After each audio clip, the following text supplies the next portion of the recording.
who is the managing director of Eurotel Group. I would like to say some few words about our event and about Eurotel Group and about wellness and how we see wellness over the next years. Maybe some of you didn't listen to the beginning because technology is making troubles and produces headaches. I'm Stavros Mavridis. I'm the general manager of Soultailors, and we're starting a series of talks for Wellness 2030. And this title came up to my mind because we would like to speak about what's coming, what is the future in this wellness industry. And I came in contact with some wellness pioneers and innovators in this world. Nigel, Marianne, and Lindsay, thank you very much for attending. And apologies from the audience that yesterday, due to some technical issues, we didn't have the chance to go live. Before going to meet with our wellness innovators and pioneers today, I would like from Mrs. Natasha Karadza, who is the managing director of Eurotel Group, to tell some words about Eurotel, about Soultailors, and about wellness. Natasha, you're live, and please unmute yourself in order to be visible, and people can hear you. Thank you, Stavros. Hello to all, and thank you for attending our series of talks. It is a truly great pleasure to have you all with us. Eurotel Group, a few words about us. We are focused in providing leading technology products and services in the hospitality and wellness industries, with the ultimate goal of providing end-to-end solutions to our customers. Therefore, this is how we also incorporated Soultailors into what we offer to the industry. So we are continuously looking to create global synergies that will help us achieve this goal. And via this initiative, we are looking forward to introduce the new wellness concepts of the coming decade, combining three important factors: science, technology, and innovation. Our goal is to create a feasible wellness concept, which is the whole point of it, which can be implemented into the hospitality industry and which will ultimately drive wellness outside the stereotypical four walls, let's say, and make a perfect fit into their core business models.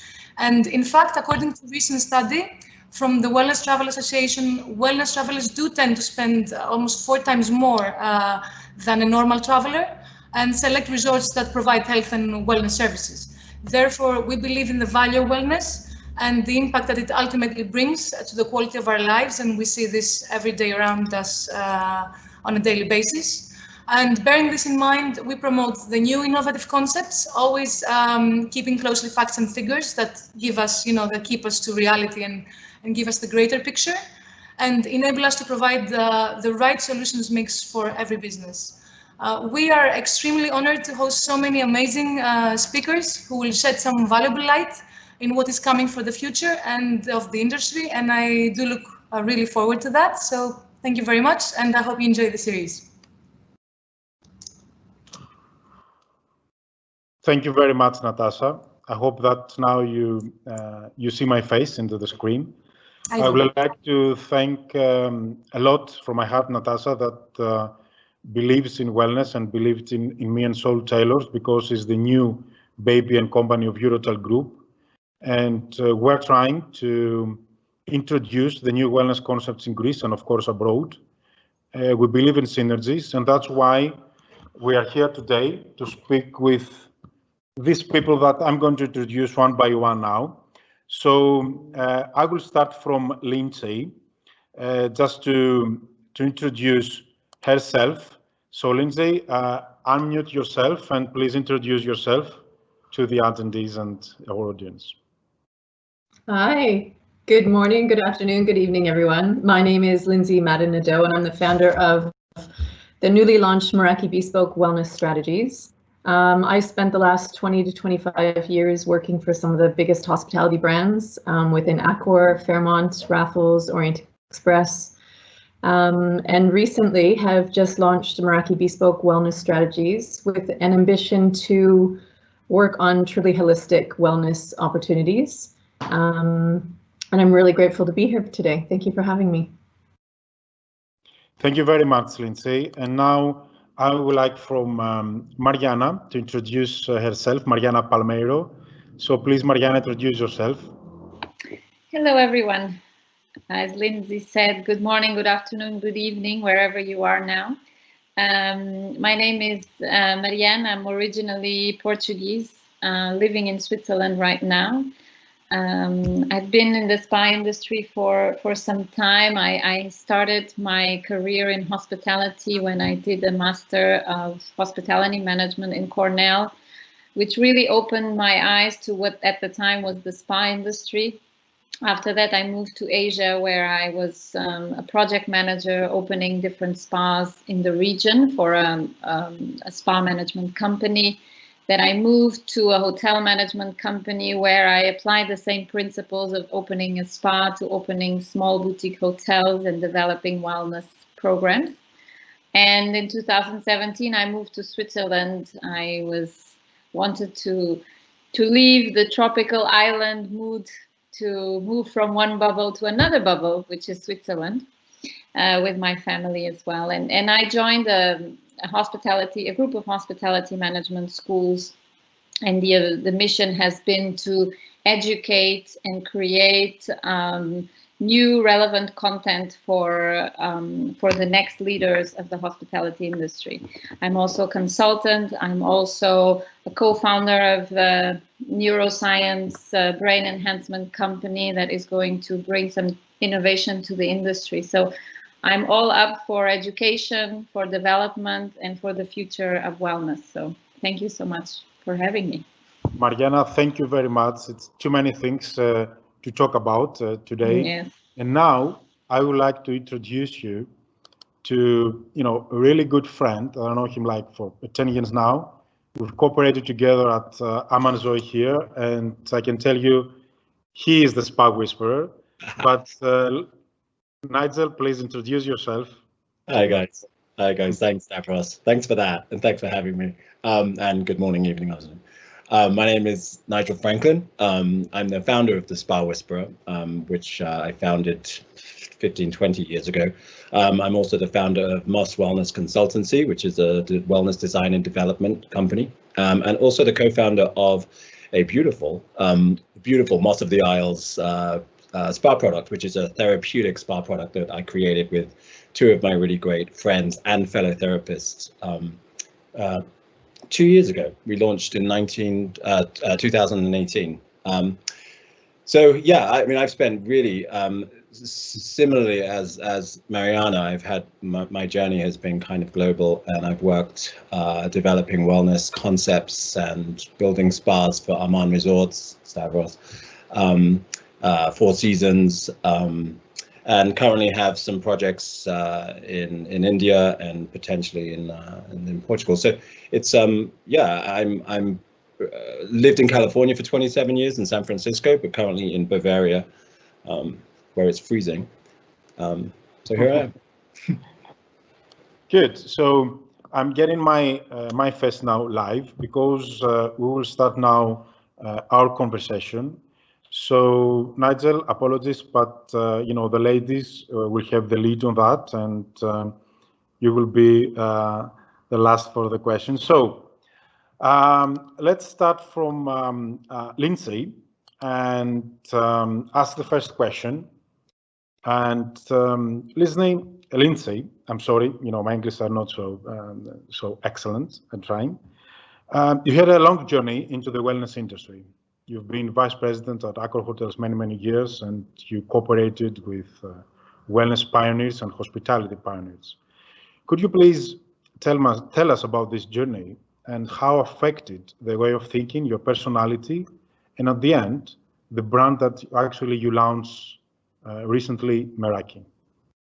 Sure, yeah. So I've worked in the hospitality industry for over 20 years, actually, since I was a young one, working in different areas of food and beverage. Still very young, yes. Working in areas of food and beverage. My first hotel, I started off in a 5-diamond hotel, so I felt like I was able to enter the luxury market at a very beautiful space for learning the luxury product. From there, I worked with Fairmont for almost 16 years, actually, and that was more within a spa capacity. And about 6 years ago, became the global director of operations and integrations for FRHI, which is now Accor Hotels. And that was when spas were still really booming, and it was, I think, really quite exciting to be building spas. And since then, there's just been a general evolution of spa and fitness, and now into this wellness space. And I think it's been a great opportunity for corporate hotels. I would say one of the reasons that I've recently left that space with an ambition behind Meraki is to build a more authentic wellness model. I found it quite challenging within a corporate space to be able to implement wellness, particularly with the company I was working with. We were a development company. There was almost a shift going from hospitality and hoteliers and service to development, selling rooms and selling brands. And although it was quite nice, we were getting to a point where we needed to, here's a Raffles hotel and we need to build the world's best spa in 650 square meters. Mm-hmm. And then, you're competing with food and beverage, you're competing with a lot of other things. The other thing that was getting to me, and the owners always want to see this return on investment for wellness. And when you're trying to work with a typical hospitality profit model that is very much in favor of the average daily rate and everything else that goes along, everything just kept getting stuck into this small operating department called the spa. And that was staffing, and that was costs, and it was something to do with the pool, and whatever it was, it just got dumped into spa. And we got to a point with our owners where they said, well, the spas aren't making any money. Like, well, the spas can be profit centers, but it depends how we're managing it from the top, how we're managing it through an average daily rate. So I was able to, the last part of my last 3 or 4 years with Accor was spent specifically in design and technical services. So creating and designing these really beautiful purpose-built spaces. And then additionally, working with the brand teams and the VPs of each brand to really curate what that wellness programming looked like. And although we were able to achieve some really great things and some beautiful programs from within the wellness, I genuinely have a passion, an everyday passion for wellness. And for those of watching who know me will believe that. And so it just seemed like the natural transition for me was to take that step and really to focus on not necessarily the corporates, but the hotels that are looking to create more of a genuine experience throughout the property, or that is the intention of building the property, is that wellness is there and everything else just kind of flows into that. Excellent. Lindsay, thank you very much for this answer. I think that we have a lot of things to share over the next years, and we're looking forward for Meraki, which is a Greek word and is about passion, to see what's up next and create a lot of synergies. Now I'm going to Mariana. And Mariana, as an educator, because you had that experience, could you please tell us what are the messages you're taking from the students? Do they love what are they doing? Because as Lindsay said, you must have a love and passion of what you're doing. And also, do they have the skills to adapt to the new normal now, and how they see the future into this industry? So tell us more about, as an educator, what is your feeling and your feedback? Well, to be honest, the students have a very interesting reaction. So the hospitality management schools I work with, some of the students, it's their very first semester into the school, so they're very new to what hospitality is. But I also have a lot of master students and also nearly graduating students. And when I come into the class and I start to really give them this perspective of what the wellness industry is becoming and what type of programs we are developing with hotels and the challenges, as Lindsay mentioned, of being a big corporate structure versus something more independent, that is more agile, that is more eager to just test and become kind of a lab, sometimes with smaller family-owned hotels, for example. Differently to Lindsay, I've started with a very big spa management company, but then I moved to very boutique, family-owned, small hotels which I found have given me also a great opportunity to be more creative, to test. You know, we sit with the owners directly that have traveled and seen so many examples. So when I have these conversations with students, and a lot of them are coming from families that own hotels, and they're in these schools because they want the experience. To be honest, they are very easily brought into the subject. They quickly understand that what I'm talking about means moving beyond the boundaries of the spa department, and that the industry is quickly discussing what guests are expecting in terms of this really transformative well-being or more health conscious experience when they travel. And they are actually savvy consumers of wellness on a daily basis. So they get it. They use some of these brands personally. They have been to some of these wonderful destinations. And I think sometimes they're actually surprised, especially at the end of the course. They haven't really heard much about wellness, and they reach their final senior year, and they're very surprised to see how this subject has actually developed in this hospitality context. And to be honest, they react very positively. They love it. We do a lot of innovation discussions, technology. And I also find that the schools that I work with, one is more specialized in luxury management, and the other one is more in entrepreneurship and in innovation. And so for luxury and wellness, they've always walked hand in hand for a few decades now. And there are many brands the students are getting excited about. They've known about these brands. They just didn't really know how complex the programs were. But it's very intuitive for these more luxury-oriented students to see how wealthier customers are putting this emphasis on health and longevity. So they really see it from that kind of luxury segment.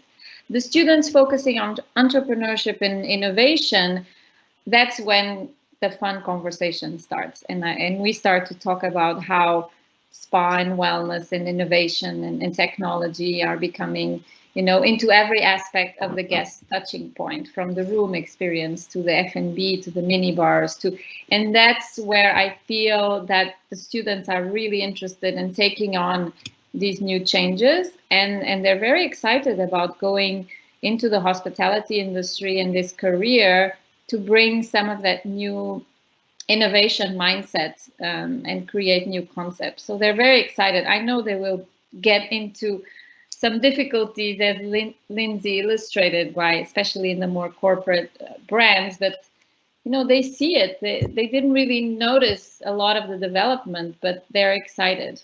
They're excited about it. Great, thank you very much, Mariana. I think that that was really optimistic, and I'm really happy that you know, students have this view and are ready to go out and to work and provide all these new ideas and innovations. But I think that here we are, and you are here to support them. So we're going now next to Nigel. So Nigel, I would like to ask not a difficult question, but very normal for you. And you are actually a man that traveled a lot all around the world. And you told me once that you were on the London Tube, and you had all these name tags in your suitcase. What are you doing on a tube? Yeah. You travel a lot in the world. So you've seen the last 15, 20 years, the changes into the wellness industry. And tell us about these changes, how you saw the wellness change from like early 2000 until now. And what are your thoughts about the level of the wellness industry in terms of services and programs? Are they relevant to today's needs and demands of the guests, of the new normal? Let me answer the last one first, because the answer to that is no. And the reason it is no is because wellness is amorphous, right? Wellness lives and evolves in real time. And so I think in the wellness industry, you have, I think you have two business models. You have those that innovate and those who facilitate. So, you know, the innovative business model are those who are, you know, global references for research and development. And then there are other business models who kind of package that research into, you know, a beautiful kind of resort environment. But no, I mean, look, these guys, everyone on this call knows we've been in this industry for, you know, collectively for many years. 15 years ago, 20 years ago, when I started this, I was finding laundry rooms in basements. You know, the hotels were like, oh, we need, you know, we need a spa. Where is there some unutilized space? And invariably, that was always kind of down in a dark area. And it, you know, we had an evolution 15 years ago, an evolution 10 years ago, an evolution 5 years ago, and now in the last 12 months, I think, you know, we're headed into this another. It hasn't even been an evolution; it's been an explosion in the last kind of 20 years, which is great for people like us with a passion for wellness, because it kind of keeps us employed. But before, you know, spas were a facility. You know, you arrive at the hotel, your room's not ready. Here, have a massage. Your dinner is cold. Here, have a massage. And it's taken a long time and a lot of persuading from people in our position, certainly, to, you know, hotel people speak numbers, wellness people speak emotion, and somewhere in between there's people like us who try to translate between the two. So I think in terms of the evolution of wellness as it's seen as a business model, hoteliers now, people in hospitality, they understand the increased ADR, they understand the increased internal revenue.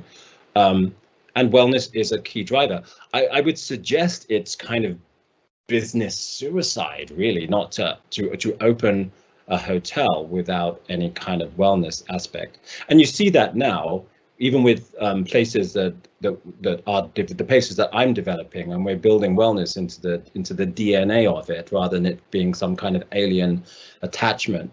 But you see that with hotel buy-in, more hotels with, you know, I don't know, sleep programs, those kind of things. So there's a recognition and an appreciation of not only the personal influence of wellness, but wellness as an actual revenue generating business. So that's profoundly the difference. What I also see a difference in responsibility for people like us. You know, we were once charged with, you know, the trends, bamboo massages, and now that's, you know, that we've gone from being in charge of those kind of trends to understanding that wellness impacts people on a much more sustainable, holistic, greater level. And so our responsibility to the wellness industry changes with that. So yeah, it's a different industry. I mean, and as he said it, I started off in the spa industry. I'm not in the spa industry anymore. I'm in the wellness industry, and I don't know when that transition happened, but here we are. Yeah. And you're looking really good, Nigel, and thank you very much for this answer and contribution to the wellness industry. Now let's go back to Lindsay and get to more deep to the title of today's talk, which is about the new hybrid wellness destination resort. So, Lindsay, according to your experience and your expertise, what are the main components of a wellness destination resort of the future? And what steps an investor have to follow in order to create and develop a feasible project? Because Nigel, to make an introduction, you told us about your experience. So how you imagine the main components of the wellness destination resorts of the future? I think one of the most obvious things is really, I mean, from my perspective, we would have received a project when it was already branded with a specific brand, so it's X brand.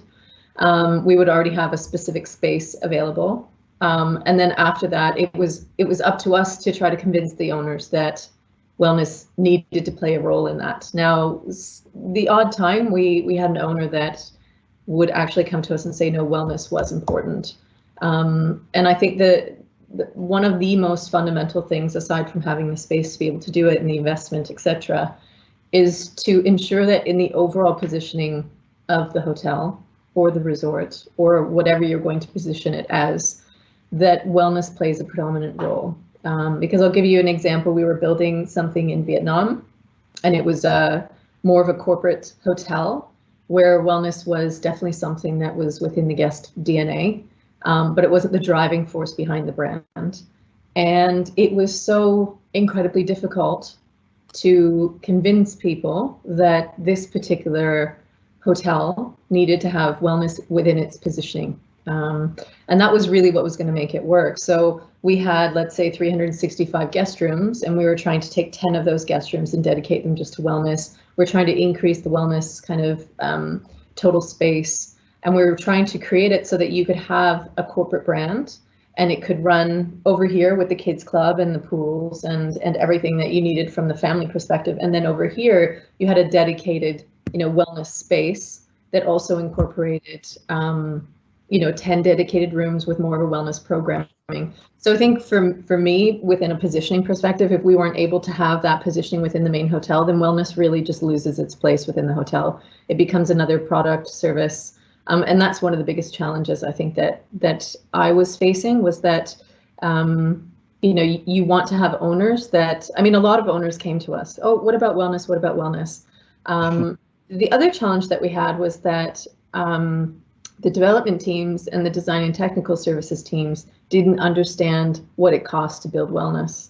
So even if we were just increasing it by another 300 square meters, they were like, oh, that's going to cost us another $1 million. I'm like, you're kidding me. It just can't be right. And so there was this kind of constant push again to take this typical hospitality build model, this typical hospitality profit and loss statement, and to prove to them that wellness had a space in that and that we needed to kind of change it. So I think one of the fundamentals when building a property that is wellness specific is that you need to have a specific set of KPIs that are specific to wellness, not to hospitality. And I'll give Kamalea as an example because it's one of my favorite kind of wellness places. I'm sure Kamalea is not gauging their average daily rate up against the banyan tree, let's say in Koh Samui. They have a completely different model and it works for them, and therefore they are profitable because of that. So a couple things that I think need to be considered when you're looking. If you're still looking within a hotel model, then you have to create a wellness program that complements the master brand. And is able to kind of have its place and be feasible within that brand. But if it's more of an independent, like Mariana was talking about, I think it's much easier to convince and to mold that from conception. Great. Yeah, I think you're right, and I think that we need to work and convince more. There is a multidisciplinary team that take part in the wellness development projects. I'm sure there's a lot of work to be done, but thank you very much, Lindsay, for this. And now, Mariana, the term hybrid wellness destination resorts is something that we will hear more in the future. Is the right definition? And what's the difference from a destination resort or a hotel and a spa resort? As an educator, definitions is something that maybe you can enlighten us. Well, so far, the accepted definition of a destination wellness resort is really to have this facility whose primary purpose is guiding individual clients to understand how to develop daily habits. So this is kind of a lifestyle transformation mindset.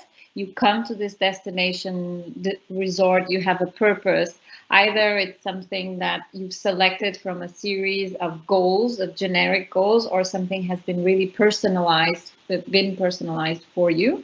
But this type of transformation that you achieve, there's this education of how to really go back to your life and make positive, long-lasting changes is really achieved by giving these clients a comprehensive program that includes, of course, physical activities, wonderful cuisine, body therapy, spa services, and a lot of education, a lot of spending time with guests to explain to them the various ways to bring a holistic transformation to your life. So the component of really teaching something to these guests is very important, but also to give them a real feel that they've achieved already something very positive while they stay in this destination resort. Of course, when you look at a hotel, resort, spa, it means that, you know, we're talking about a hotel or a resort that has a strong brand, a strong, has for a long time developed a wonderful location within the hotel that has provided very professional spa services. Most of them have also physical activity or movement programs. Some of them might have a spa cuisine element, but you are staying in a hotel that could be more wellness oriented at its core, at its service culture or not, but you will find this spa environment, this wellness center environment within that more generic hotel experience. So you can stay for a few days, you can stay for a whole week, you can be on a business, leisure, travel, and you will have very interesting space dedicated to wellness, even though if you may not travel specifically for a more comprehensive program.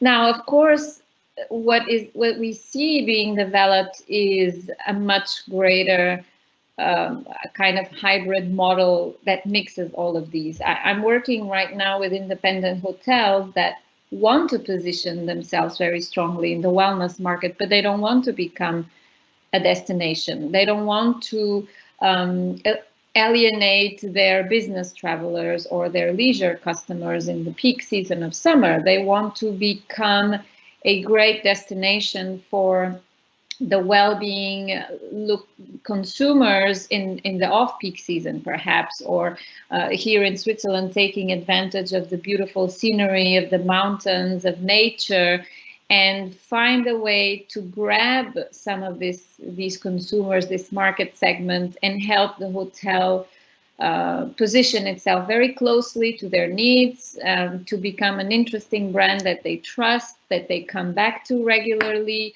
So they want to develop further. They want to capture those guests in a very unique way, and of course supporting their business model. So they want to make sure they capture the occupancy in the off-peak seasons, for example. So there's kind of a bigger mix of different concepts coming together.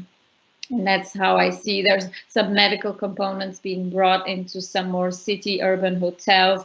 The model of what a fitness club was now is becoming more of a wellness, well-being club. So there are a lot of mixing of what were before very segmented types of hotel, resort, spa, wellness concepts, I believe.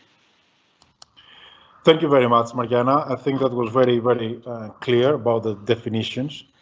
Now we're going to ask Nigel,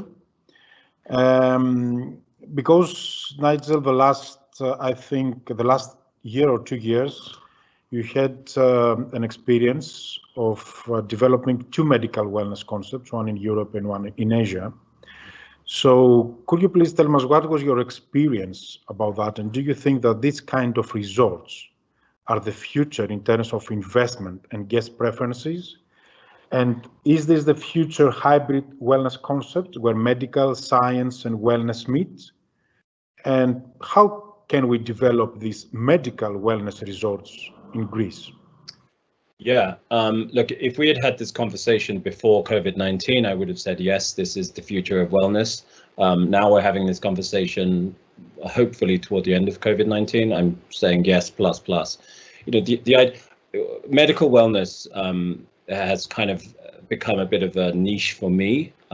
You know, I'm kind of a hippie at heart, so I never really let go of the kind of fundamentals of what wellness means to me, because I think we all live in this kind of wellness bubble. But the idea, I find it fascinating, the idea of juxtaposing ancient philosophies and practices with modern, contemporary, evidence-based, state-of-the-art science. And I think as we move forward into, you know, whatever this new era will become, I think the expectations for people will be more kind of result oriented. I mean, there's a lot of talking about immunity boosting programs, etc., but yeah, there has to be some element of medical wellness and well-being mixed within the content of what is seen as traditional wellness, because the ideal world is that we have experience and results merged in one beautiful packaged program, right? Greece especially, I've always found it strange that Greece doesn't have this, because you guys have the best sunsets in the world, and certainly the Aegean island, all of Greece, lends itself to wellness anyway. But also, what's more interesting is the current business models in Greece that last for what is your season? 4 months, 3 months, the summer season, right? Yes, 4 or 5 months. 4 months. Yeah, 4 or 5 months, and so for the rest of the year, you have this beautiful landscape that's kind of sitting around void. So I think for Greece specifically, it's really interesting, the opportunity to create a wellness model that expands your season to 12 months. I think that's the really interesting part of that. But I think the other thing I'm interested to kind of keep my eye on is this idea of kind of global neighborhoods, and I'm not sure if this will manifest or not. I mean, we're still in this kind of part of evolution with COVID-19, but potentially, I think maybe people will want to stay in their kind of, whether it's Europe or Southeast Asia, so we would have to create spaces that facilitate this potential new demand. And Greece, I think, is prime for that. But yeah, it's actually, Lindsay, Kamalaya is one of my favorite places. I've worked with them a few times as well. Those kind of places are like the bread and butter of the wellness industry. I mean, there's nothing like it in the world, right? And I would be hesitant to say to Kamalaya, don't change your business model. But I think just moving forward, building in some state-of-the-art, result-focused, some high-tech, high-touch, I think is going to be really important. I think the demands are going to be results, but I don't think people are going to surrender the experience in favor of the result. So I think the hybrid is how we move forward. And that goes back to what I was saying earlier about the responsibility that people like us have to the industry now, is that this transcends kind of very one-dimensional kind of trend things, and these are kind of long-term sustainable commitments to wellness in the sphere of influence that each property has, but also outside that. I think the world's perception of wellness is not kind of a one-time experience, but it kind of progresses through into all elements of their lives, and that's something that moving forward that we absolutely have to incorporate. Great. Thank you very much, Nigel. I think that indeed the combination or the merge of medical and wellness industry is something that we will see more in the future. And about Greece, I would like to ask Lindsay now. Lindsay, I don't know if you have been to Greece before, but it's a country that combines, all the wellness elements, and for most of the people is the ideal place for vacations and travel. But Greece is not into the map of the wellness industry. Only recently, with the Euphoria retreat, Greece is on the map of global wellness. According to your previous positions into these high hospitality brands, what do you think is the reason that wellness brands didn't invest in Greece, into wellness destinations? And what is your advice for the investors in order to develop the future wellness destination resorts in Greece? Right. Well, I think I'll start off by saying, yes, I have been to Greece. It's a beautiful country. It's so much to see there. The food, the people, the landscapes, everything is, it's prime. Second of all, I don't think that the brands I worked for are wellness brands or wellness hotels. We built hotels and wellness was a component of it. So we did have a couple of our luxury brands. I know we were working on projects in Greece. There seemed to be a lot of red tape to get through. I'm not an expert on the real estate or the tax laws there or bureaucracy, but I know that even being in Europe for a couple months now, I can see that it's much higher than most areas of the world, and that can make it very challenging for people with investors. I think we will start to see in general throughout Europe, the development of more remote areas. So we're talking more about accessibility, airports, collaborations with tourism boards in order to really find a way to bring tourists in. But it's also fundamentally important when you look at a country like Thailand, who really kind of have positioned themselves already as medical tourism. So some of that has to do with positioning of specific islands tour board, or whatever that happens to be. What I've seen over the last probably 3 years, if not probably more, is that the independent wellness practitioners who are looking to facilitate retreats, kind of personalized retreats, Portugal and Greece seem to be one of the hot spots that people are starting to do that. So we're not talking big hotel investments, but we are talking about private retreat spaces. So I think it just depends whether, which brand it is that's coming in. Depends which island that you're on, the accessibility, the weather, the facilities. I think there's a lot of different things that one considers when they're choosing a space. But if the investors of the future, if Greece can make it easy for people to get in, easy for people to invest and to develop, that resources are easy enough to bring in, then that will make it a lot more of a hot spot for people to start building their properties. Yeah, I think you're right. Bureaucracy and all these laws and taxes are a headache for any investors. I think that the climate now starting to change in Greece, and I think that there is a program from the government and all the tourism organizations to create some kind of real estate areas with hotels or villas for people to come and to work. So we will see big companies to send people to work remotely, and of course have all these the good elements of Greece around the Mediterranean diet and the climate. But yes, you're right. I think that bureaucracy and laws and taxes is something that is changed and is very crucial. Thank you very much, Lindsay. So now we're going to Mariana. And Mariana, I have you in my mind as an educator. I don't know why. You're so wellness expert, but allow me to ask you, what are the steps that we have to follow in order to educate and prepare the wellness employees of the future, having in mind that programs and treatments are more complex now, combining science, medical, specialized traditional treatments, and also the new generations are tech savvy, and we all have to adapt to the new reality and use the technology. Is this something that is happening in hotels and spas all around the world? And do brands educate and train employees to the new high-tech norms? Because it's important for the high-end and the end service.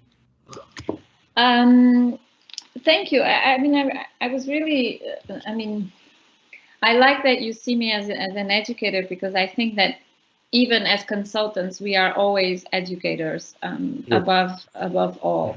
We educate our owners on what their dreams can be, really how they can become a reality. We educate teams to drive service culture. But yes, I do work a lot with students and with executives in this environment of exploring ideas. My constant reinforcement is that once you make a choice to use a certain technology, a certain therapy, a certain medical approach, it must be serious. It must be scientific, as Nigel mentioned as well. Both of us have this discussion all the time, evidence-based, even if it's not just purely Western medical, if it's East traditional medicine or whatever it is, it has to be serious, it has to be scientific, has to be authentic. And for that, you need to surround yourself with the right people.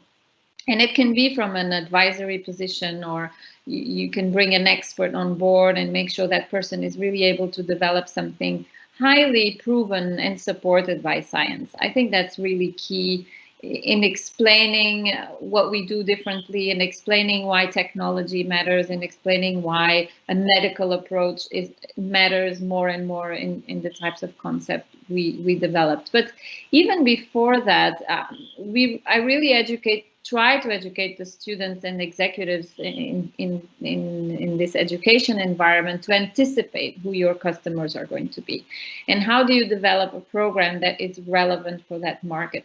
Now, not everyone wants a medical program. Not everyone wants a purely holistic program. There are many market segments, and you also have to choose a concept that can actually work in your specific destination. I think for Greece, that's extremely important to develop something that is really relevant to your destination, either because of the setting you're surrounded with, nature, location. So it really has to work where you are. And it's very important to see how this dream can become a reality, and to be very honest about that first decision on how do you position your brand in your resort. When it comes to new technology, I always educate my students and the executives I work with to really embrace technology in many different aspects. Everybody knows I'm a technology fan. I've just recently co-founded or became a co-founder of a neuroenhancement company. So I'm suddenly studying neuroscience as what I believe will be the next big layer of how you understand your own well-being. But we could have a whole session just about that. But, you know, it can help certain, technology helps a lot of practices become more accessible. It helps your programs to become, more sustainable as well. You can easily put together just new concepts altogether by understanding technology and blending technology with the very highly qualified team members you have. So I'm I foster a lot of discussions where you should develop new ways of using technology in this hospitality setting, in the wellness setting, so that it really helps people have results. It helps people understand the science behind it. And students they have very different reactions. I have students that say, I'm afraid that robots are going to take my job in hospitality. I no AI. I don't get it. I don't want it anywhere near me. I mean, I'm in a people's business. That's why I came into hospitality, and I want nothing to do with technology. It's all about experiences. It's all about wonderful, transformative service. And I said, well, I believe that technology is here to help us create new experiences and give more space for the very talented practitioners to really focus on what they do best, and how they can really connect with the guest on a very personal level, and stay away from a lot of dull parts of their daily tasks in their job, and just focus on this idea of caring, of giving, of listening. And I think that technology is here and a lot of students seem to defend that idea, that technology is here to help us dedicate more of our time in hospitality globally, from front office to rooms to the wellness experience, to spend more time connecting with people. And I think that's an interesting discussion that we have overall, to be honest. And so that's also how I make them see that, make it serious, make it science driven, make it technical, but also use it in a way that we can just give more beautiful time for practitioners to express themselves and to impact people in our destinations. Yeah, I think that was really, informative answer that, Mariana. Thank you very much. I do so much believe in technology that will support and help us to create the new products and services, and I think the new generations will be more and more savvy on that one. Now we're going to Nigel, and Nigel, what's your opinion about the level of the skills of the wellness employees around the world to meet today's and future demands? And also, do you think that the wellness industry needs to develop and create some synergies with other industries? And if yes, what do you think that these synergies are, and with which sectors? Well, I mean, yes to that last question, but I think if you stand back, you can. I mean, there are already synergies with wellness, with the hospitality industry, with the wellness industry, with the with the fitness industry. But if you look at the Global Wellness Summit numbers, we're $4 trillion. We're 3 times, or maybe more now, 3 times the size of the pharmaceutical industry. So, the perception of wellness is no longer an absence of illness. I mean, it's transcended from that, and the wellness industry is no longer kind of the stepchild of the health industry. We're a sustainable manifestation of the requirements of everybody on the planet, and this kind of demand for wellness. So it's important that in addition to us extending ourselves to other industries. I mean, I've seen, as I know Mariana has as well, where fitness incorporates movement, so with the and where you have this kind of very kind of one-dimensional result-driven health experiences, that we are incorporating more wellness in that, and I think we all agree that we don't give on this kind of core vibration of wellness, which is profoundly experiential and transformative and evolutionary, right? But we bend and we mold and we grow and we evolve with the changes and the demands. But it would be mindless of us to turn our back on an evolution of technology, because our goal, we are not the gatekeepers of one specific model of wellness. We are the gatekeepers of just wellness and whatever and however that manifests. So our goal always is to keep to be on the forefront of the evolution of the industry and keep people give people access to whatever it is they need to be well. I use transcendental meditation as a good example of this. So the idea, the perception of meditation is you're sitting on a beach in Thailand with white linen and there's a sunset, and for an hour think nothing, and that is not accessible to a majority of the people who are not inclined to that, right? I practice transcendental meditation. I have done for 10 years because I'm also not that person. But TM, although its roots are based in spirituality, it has become a much more of a science-based practice now.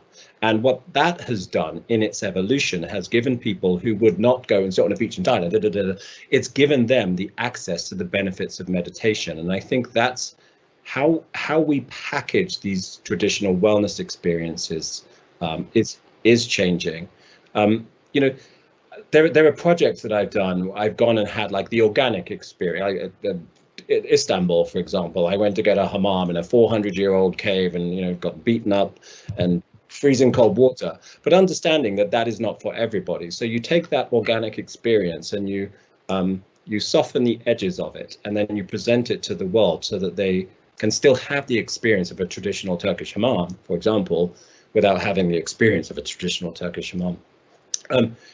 Additionally, with just the skill level of the therapist, I mean, I think every hotel, every resort destination has to start investing in the further education of their team of therapists. I mean, for a myriad of reasons, right?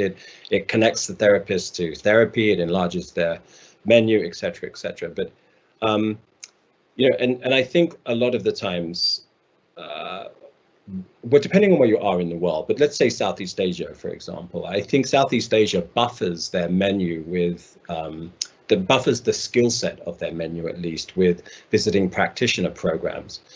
And the culture of Southeast Asia just innately is therapy anyway. But I would like to see in those countries an investment in training of the therapists, there have been times, especially 15 years ago, you know, I would go out to these places and, you know, the islands in the middle of the sea, and it was very apparent that the training for the therapist was like, you know, these are your hands, that's the back, congratulations, you're a massage therapist.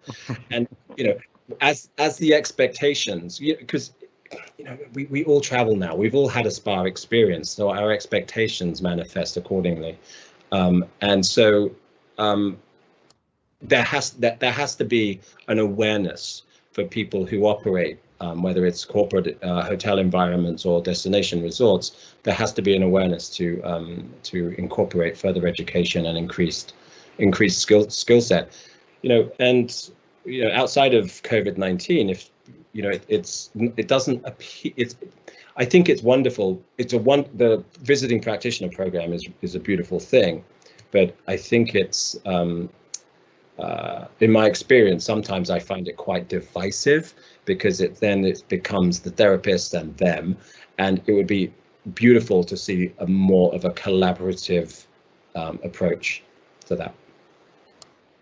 Thank you, Nigel. I think that we've met that kind of concept at Amman Resorts, where, you know, visiting specialists in six senses coming all around, all year round, and train some therapists in order to develop their skills. And thank you very much, Nigel. And now we're going to Lindsay. And Lindsay, you said before about we will see the development of destination resorts in more remote areas.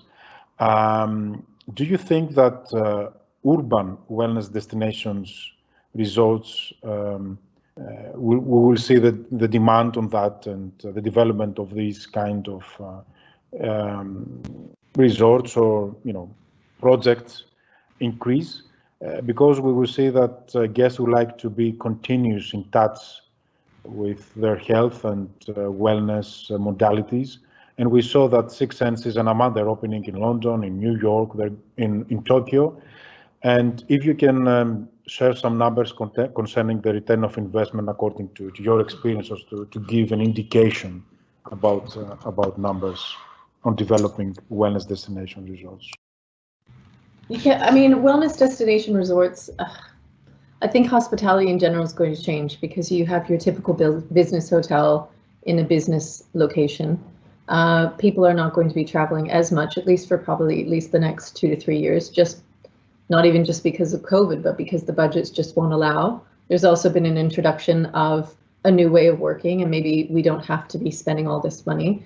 You know, on the other side of that is the fact that face-to-face relationships with owners and investors are always, you know, at least even for the first meetings, are fundamentally important.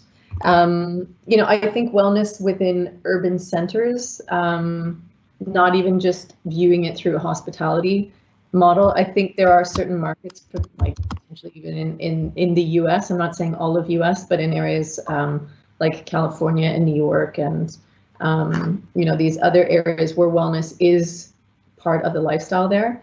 I think they're already quite saturated with, you know, the urban wellness. If you put the hotel layers on top of that, depending on which hotel brand you're working with, whether it's an independent or whether it's a corporate brand, I think you'll see wellness show up differently there.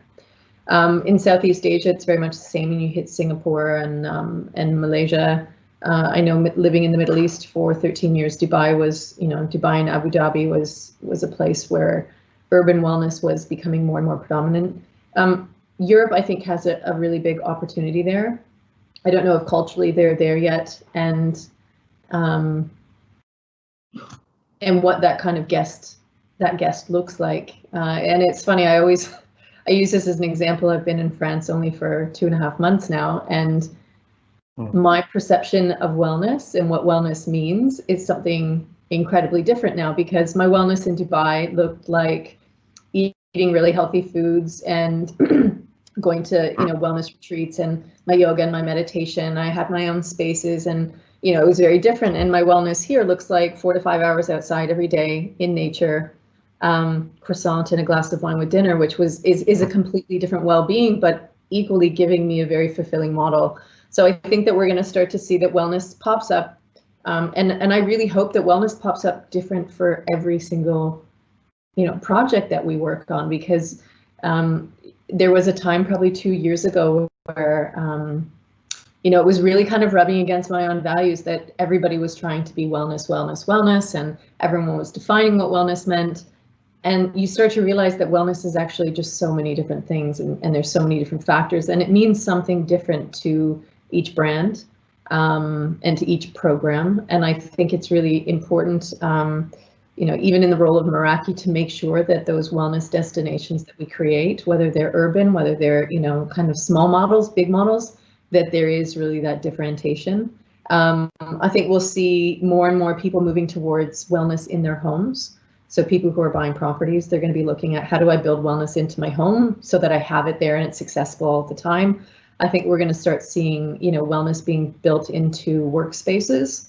And I would say not necessarily specifically. I know that there's a really big drive and kind of consciousness to move towards a workplace wellness right now, which I'm totally in favor of.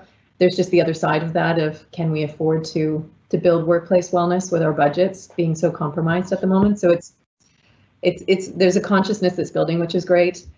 You've got hotels, and then you'll have branded residents as well. There's a lot of branded residents that are coming to us and are saying, how do we build wellness into our facilities, and how do we kind of use that to position, a higher return on investment? So I think you're just going to see that naturally evolve, and I'm not sure that we can put a label on it or, a bunch of numbers at the moment.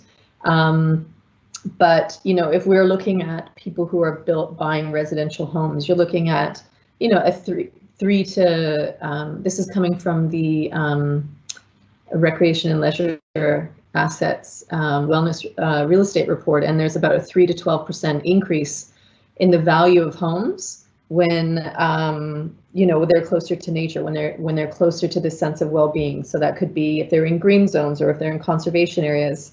We see a 5 to 10% increase in home real estate when you're close to a golf course, because there's a sense of, connection, activity, hiking, all of those kind of things. Mm-hmm.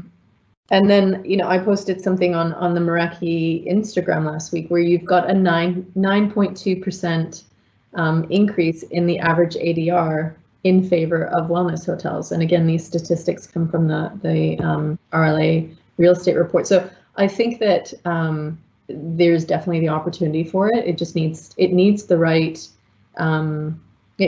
positioning, and it needs the right profit model in order to make it successful.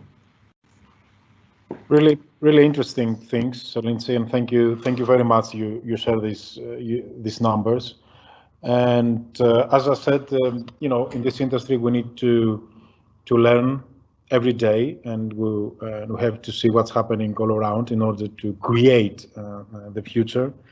Now we're going to Mariana, and Mariana, I will ask you for a sector that is, quite famous in Greece from the ancient years. It's about the thermal spring waters, and according to some scientific evidence, we have very rich thermal spring waters in Greece compared to Europe.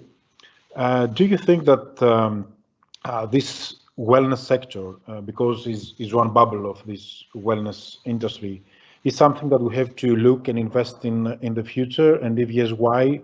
Is there any of your experience telling us, because combining wellness, medical, therapeutic is really a nice sector to look and develop? What is your opinion and your advice? Absolutely. The thermal spas have been just so culturally relevant in so many different European destinations. So I think it's very, very interesting to explore. I must say that to me, when you develop a wellness destination resort, the most important component is authenticity. And what is it about this destination that is special when it comes to a culture of well-being? How does the Greek culture relate to a healthy lifestyle? Is it the diet? Is it about the social aspect of people traditionally gathering in a thermal spa facility? Or are there other natural ancient therapies or herbal treatments? anything that is truly unique, and that could be different from different islands and different locations within the country. So people really travel to be immersed in an experience that is unique. So and that, you know, hopefully transforms them in a way and teaches them something new. So my best advice is always that each destination resort really researches on what are those routes that can bring something very authentic and to become the center stage of the development of a concept. Thermal and natural spring water sources are really a great way, a great source of inspiration in science when it comes to wellness rituals. It has been really connected to the most ancient spa practices, particularly in Europe. So this is a part that is so easily researched and communicated and developed even within different organizations in your country that can bring some of those ancient rituals and some of that science behind it. And there's been a lot of interesting research that shows also how other thermal destinations in Europe are taking this opportunity to be reinvented and to regain momentum. And that has been either because they're developing new residential infrastructures or trying to modernize their experiences and not offer just, you know, a bathing ritual experience or you know, being immersed in these traditional thermal spring water destinations, but let's bring in the component of nutrition, and let's bring in the component of physical movement and mental well-being. How can we sit in close to these wonderful strong parts of nature and develop different treatments and different relaxation practices? So absolutely, it's very relevant to the local, if it's relevant to the local practices, right? If there's a healthier lifestyle aspect of the Greek culture in each destination, that should be reinforced and a new story should be told about it. I think that's the best focus for any concept to develop. It's really that authenticity and the fact that you can trace it back to some of the traditional cultures of any region.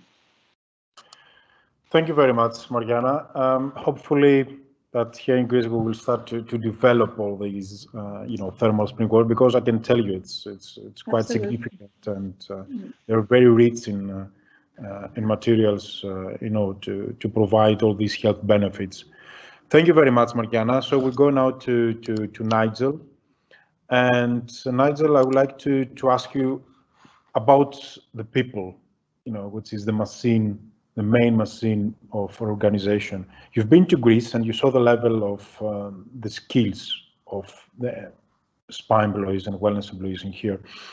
If you compare them with employees from the traditional wellness countries, where we stand, and how do you think that you know, hoteliers, owners, investors, what need to do in order to keep into the organization the employees and develop them and train them without looking for new people every year, which is something that we'll see very occasionally. Please.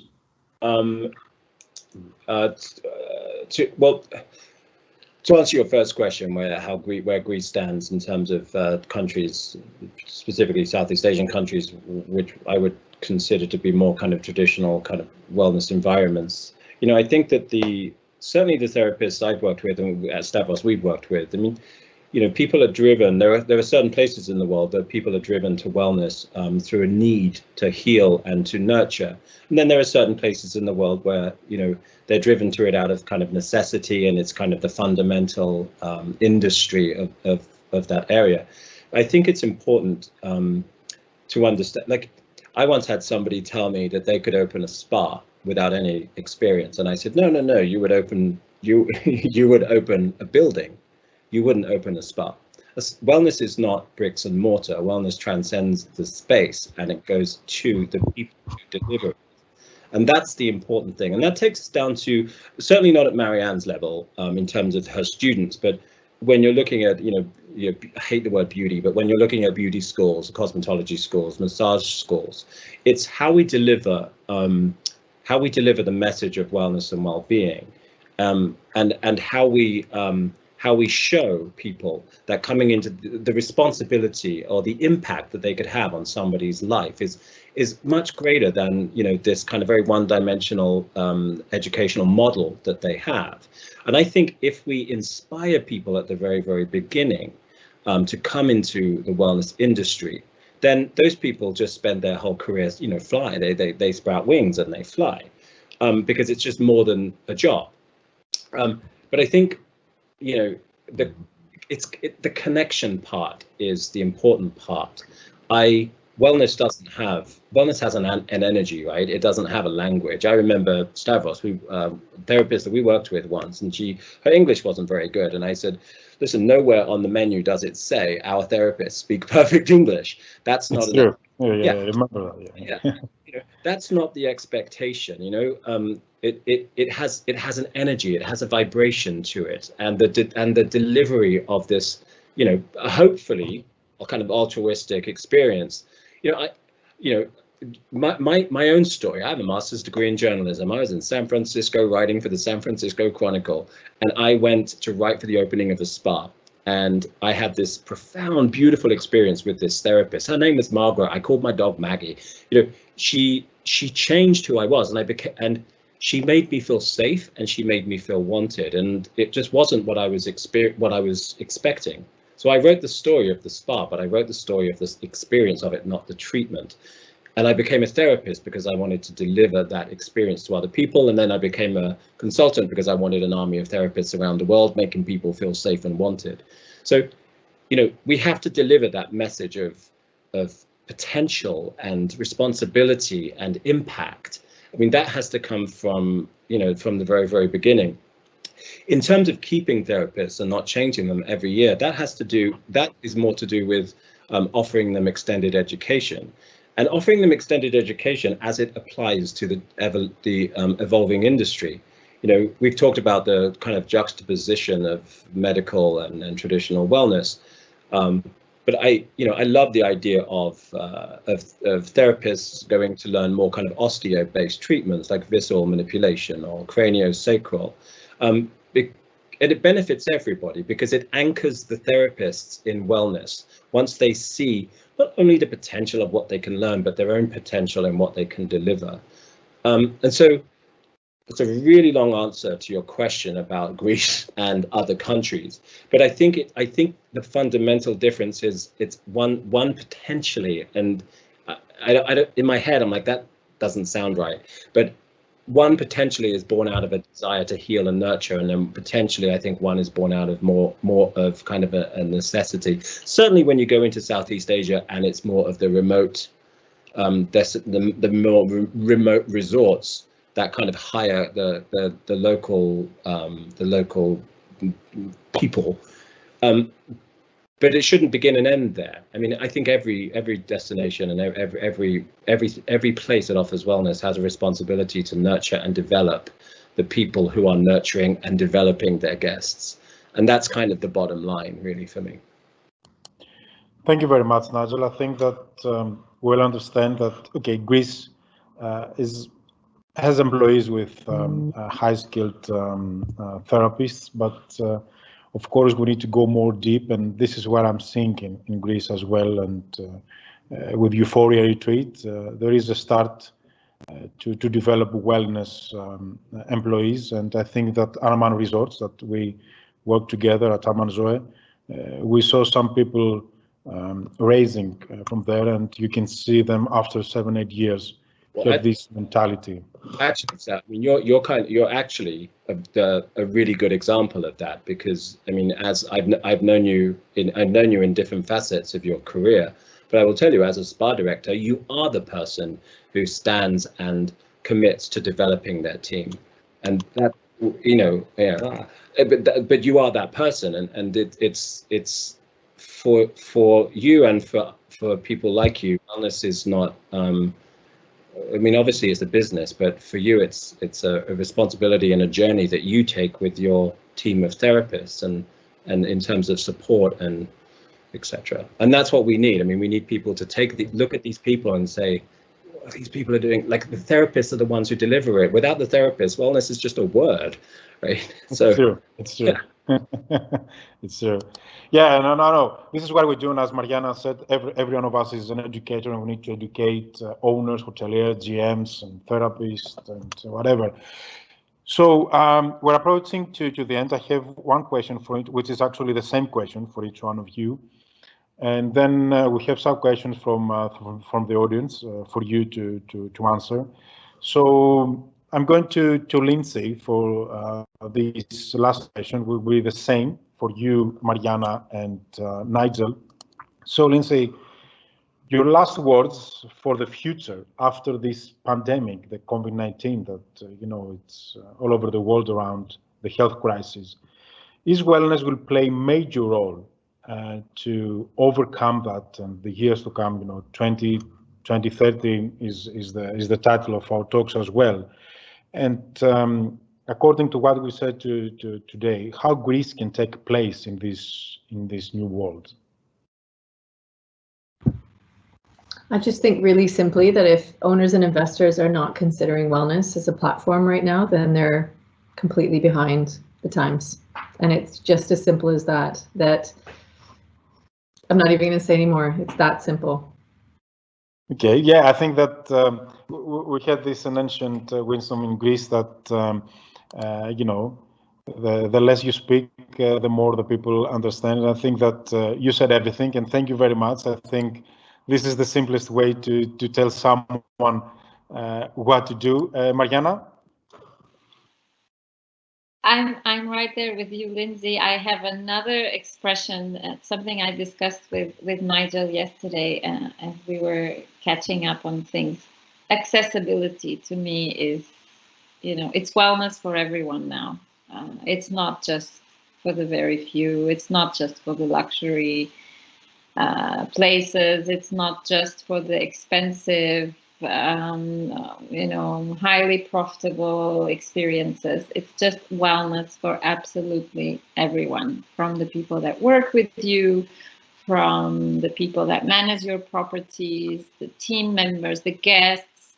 It has to be affordable. It has to be democratized. It has to be accessible, because it's a right that we all have, and us as specialists in the area, we have to create concepts also that can reach as many people as possible, because that's what COVID has changed. Now, wellness and health is important for absolutely everybody. So make it accessible is my best. And especially Greece, I look at Portugal as well. We are a destination that will continue to be interesting and attractive if we continue to be affordable and accessible. The moment we start to become more high-end and exclusive, we will lose the market's interest. That's the challenge. So we have to, and Greece, I think, has a great opportunity to show some very easy to understand, accessible, easy to find, easy to enjoy destinations. And there's a huge market there, I believe. Thank you very much, Mariana. I think that you were very specific as well as Lindsay. And Nigel, what is your last words about wellness? It's the same, Lindsay, but everything Lindsay said is like absolutely. I mean, it's crazy for people to think that they can deliver hospitality without wellness now. But look, I'll make this quick, but.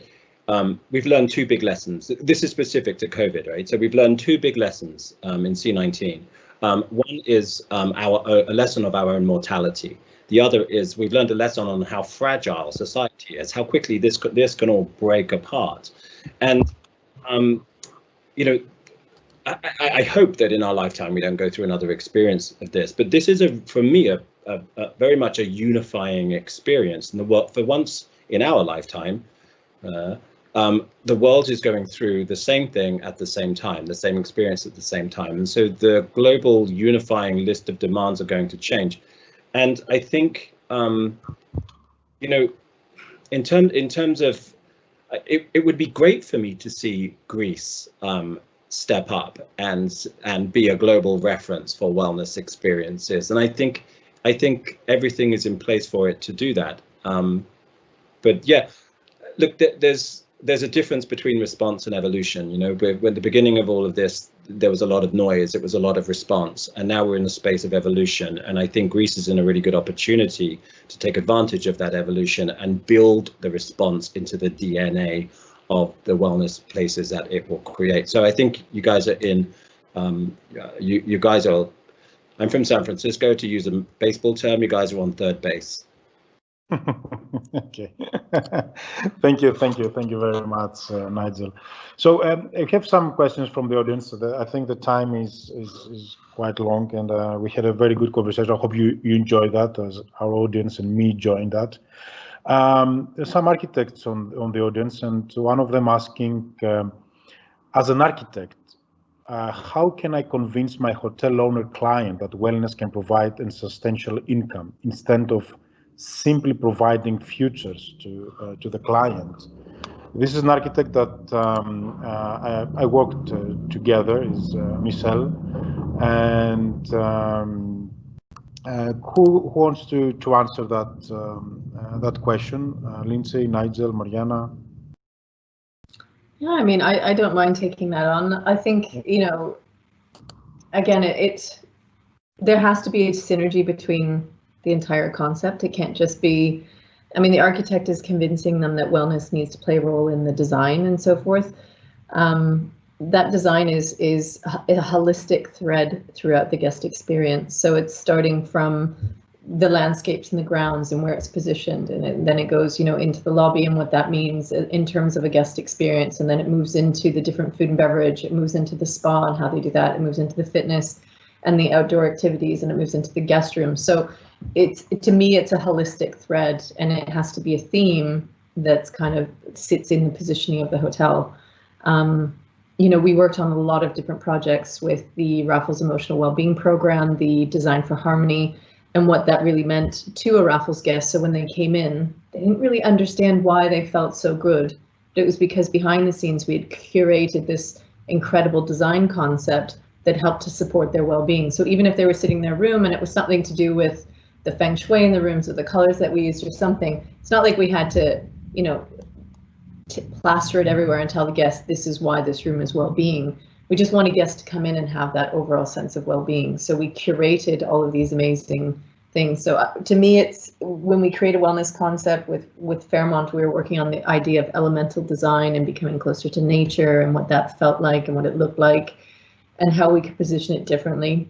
So I think design comes in a lot of different ways, and it's just a matter of being really creative with that space. And, you know, I think creating a better, I've always thought that maybe it's because I worked in a company where we had so many brands.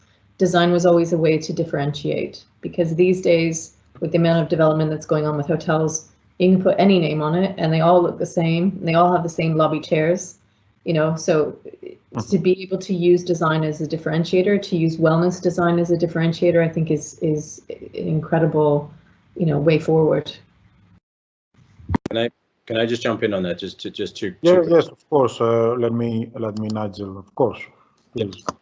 Just to bounce off Lindsay, really, you know, and actually Mariana said it earlier. I mean, it's important if you are creating it's important for the hoteliers to understand that wellness doesn't make it a wellness destination. There are some people who don't want that business model of wellness destination. So that's one, is for people to understand the difference. The other one is for hoteliers to understand that, you know, where there is wellness, there is an emotional experience, and emotional experiences anchor people to that place. So as a business model, in terms of, you know, brand loyalty, repeat guests, et cetera, there's nothing quite like a wellness experience to anchor people to it.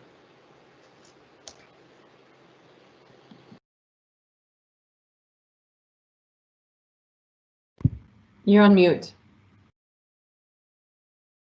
You're on mute. Sorry.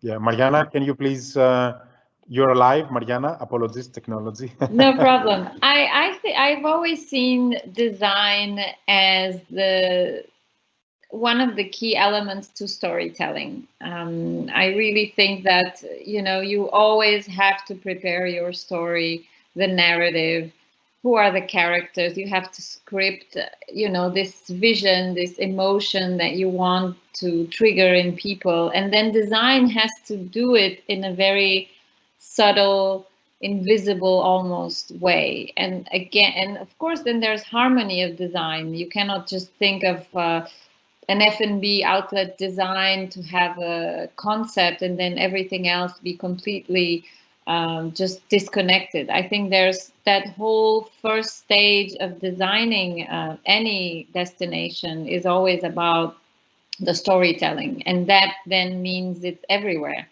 And each component tells a different little part of the story, and I think that's, you know, that once you understand what that big story is, then design just makes it alive. So that's always been my perspective. Yes, and the thing is that the audience says that the conversation was really, really great, and all of you said very, very interesting things. I have to say that, and I would like to thank you, all of for you. I would like to mention that Mariana said about accessibility and you know, wellness for all. Accessibility is not only for people that may have like some disabilities and to go to that facilities, but accessibility is to make it accessible for all the people, and not only for people that have you know, a lot of money and they can spend a lot of money. So this is one of our major roles over the next year, is to make wellness for all, and we have another talk for that topic. And a last question, and then we will say goodbye to our audience and to you, of course. How do you think, this is a general question, but how do you think the COVID-19 health crisis can affect socially and technologically the wellness? Three things that you will see over the next years that will prevail wellness due to COVID-19, socially and technologically. Nigel, yeah. I can jump in on that. Well, I think in terms of wellness, certainly, in terms of the new developments, at least, you'll see you know, intelligent wellness built into the DNA, whether that's, I don't know, you know, air filtration systems or, you know, UV systems in the treatment rooms. You know, and I think that's important because we need to kind of hide the response of it. You know, and I'm not sure socially. I mean, I think that I don't know. As I said to you earlier, we've learned two great lessons, and it's difficult for me to think that we could leverage something out of this because so many people are in a space of suffering. But you know, there's a lot of opportunities that we have that we don't have, that we didn't have before, and I would hope that the world comes out of this a more unified, authentic space. And it's to Mariana's point again about, you know, one of the things I hope comes out of this is the accessibility. You know, good health should never have been, but certainly because this has affected everybody on all echelons of life, that good health is not an exclusive thing more. It belongs to everybody, and everybody should have access to it. So I hope the world comes out of this a much softer place. I also, can I add to that? Yeah, yes, of course, Lindsay, please. I think also one of the things, and again, I'll probably just keep it really simple, is that the online technology presence and the idea of kind of these online classes and online workshops and seminars has equaled accessibility for everyone. So as an example, if I'm used to going off and, you know, going over to Bali to experience a specific teacher, and I can't now get there, I now have accessibility to be able to do those classes at a lower price, at a higher volume. So there's a compromise with the practitioners there because they're not being able to get that one-to-one social interaction, which is, let's be realistic, that's where the magic kind of happens.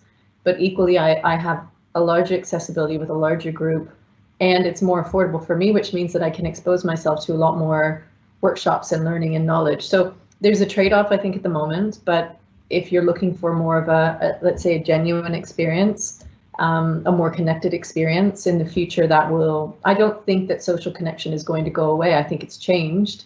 And I think as we've had to adapt to kind of this escapism of social, you know, this whole social contact and being in contact with one another and decondition ourselves, on the other side of that, when it starts to come up and we start to feel safe again, that people will start to crave that interaction again.